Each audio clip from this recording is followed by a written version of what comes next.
ഇങ്ങനെയാണെങ്കിൽ അധികം നാള് കൃഷി ഓഫീസിൽ തുടരാൻ പറ്റുമെന്ന് തോന്നുന്നില്ല. വല്ല സ്ഥലം പറ്റുവാണോ മോനെ? ഏയ് അല്ല, വായിക്ക് രുചിയുള്ളത് വല്ലതും വാങ്ങിച്ചതിനാ കൊതിയായിട്ട് ചോദിച്ചതാ. പിന്നെ മോളിന്ന് എന്നോടൊരു കാര്യം പറഞ്ഞായിരുന്നു. എന്നാ കാര്യം? ചേട്ടനാ പടം ഒന്ന് സൂക്ഷിച്ചു നോക്കിക്കേ. നോക്കട്ടെ. കൊള്ളാലോ. എനിക്ക് ഇതുപോലെ സ്കൂളിൽ പോണം. എനിക്ക് ഇതുപോലെ സ്കൂളിൽ പോണം. അതിനെന്താ, നമുക്ക് നല്ലൊരു ഉഗ്രൻ ഗവൺമെന്റ് സ്കൂളിൽ തന്നെ പോയാലോ? എന്നായാലും അവൾ നമ്മളോട് ഇങ്ങോട്ട് പറഞ്ഞല്ലോ. അവള് തന്നെ ഇത് ഇങ്ങോട്ട് പറയാൻ വേണ്ടിട്ടല്ല നമ്മൾ ഇത്ര നാളെ കാത്തിരുന്നേ. അല്ലേ മോളെ?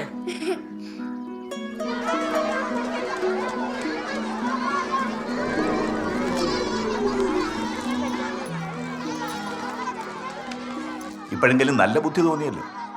ഒരു കാര്യം ചെയ്യാം, മോളൊരു പ്രവേശന പരീക്ഷ എഴുതട്ടെ. ജയിച്ചാൽ അവളുടെ പാകത്തിന് പറ്റിയ ക്ലാസ്സിൽ ചേർക്കാം. എന്താ? മതി sir. What's your name? I am India. ഞാൻ പറഞ്ഞില്ലേ, സമയത്ത് സ്കൂളിൽ ചേർത്തില്ലെങ്കിൽ വരുന്ന പ്രശ്നം കണ്ടല്ലോ. സ്വന്തം പേര് ചോദിച്ചാൽ രാജ്യത്തിന്റെ പേരാ പറയുക.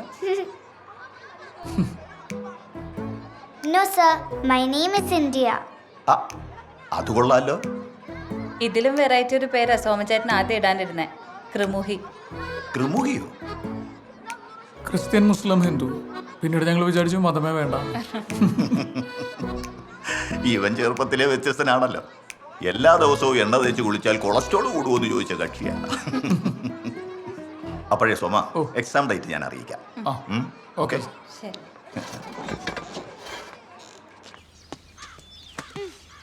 ഹായ് അച്ഛാ.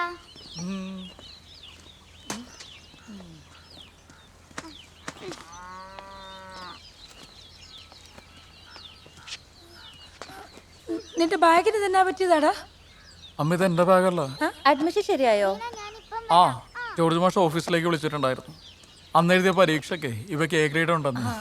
പറ്റിയ നാളെ തന്നെ അങ്ങോട്ട് ചെല്ലാൻ പറഞ്ഞു. അച്ചോടാ, ഇനിയിപ്പം ഞാൻ ആരുടെ കൂടെ കളിക്കും? അമ്മൂമ്മ രാത്രി കാണുന്ന സീരിയലൊക്കെ ഉച്ചയ്ക്ക് ഒന്നുകൂടെ കൂടെ കണ്ടാ മതി. അച്ഛാ, എനിക്കൊരു സംശയം. വീണ പറയാ അച്ഛനമ്മ കെട്ടിപ്പിടിച്ചപ്പോഴാ ഞാനുണ്ടായെന്ന്. ആണോ അച്ഛാ? എന്നാ പിള്ളേരെ ഇത്? സ്കൂളിൽ പോകുന്നതിന് മുമ്പ് ഇതൊക്കെ വഷളായോ? നിന്നോട് ഞാൻ പറഞ്ഞല്ലേ ഇനി ഇതിവിടെ ചോദിക്കരുതെന്ന്. പിള്ളേരുടെ സംശയങ്ങള് നമ്മളല്ലാതെ ആര് പറഞ്ഞു കൊടുക്കാനാ ശാലിനി? ചേട്ടാ വേണ്ട, വെറുതെ ആവശ്യമില്ലാത്ത കാര്യത്തിൽ നിൽക്കണ്ട.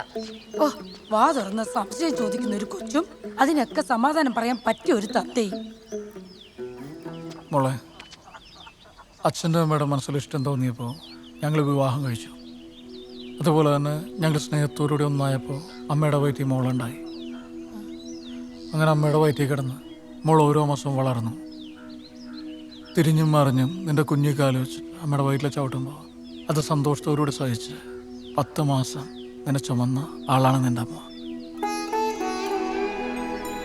വേദന കടിച്ചമർത്തി നൊന്ത് പ്രസവിച്ച നിന്നെ ഒരു നോക്ക് കാണാനുള്ള നിന്റെ അമ്മയുടെ വെപ്രാളവും സന്തോഷമൊക്കെ നേരിട്ട് കണ്ടവനാണ് നിന്റെ അച്ഛൻ.